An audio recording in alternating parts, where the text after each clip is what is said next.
Hello guys, in this tutorial video you will learn how to add a folder to your library on Google Drive. For example, if you'd like to store files and documents in that folder. So with that being said, drop a like and now let us get started. Alright, so doing this is actually so super simple guys. All you need to do is head over to Google Drive.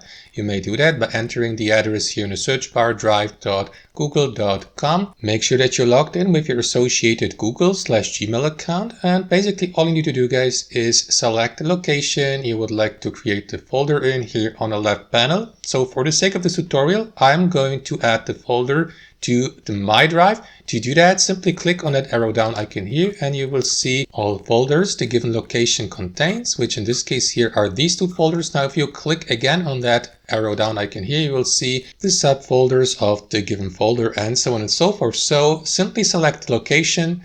I would like to add a folder to that folder. Here, right click on the given location and after that select new folder, or alternately use the shortcut Alt-C and then F.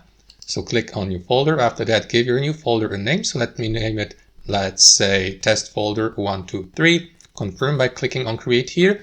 And there you go. As you can see, the given folder has been added to that folder here. And that's how it works, guys. I hope this video was helpful and we'll see you next time.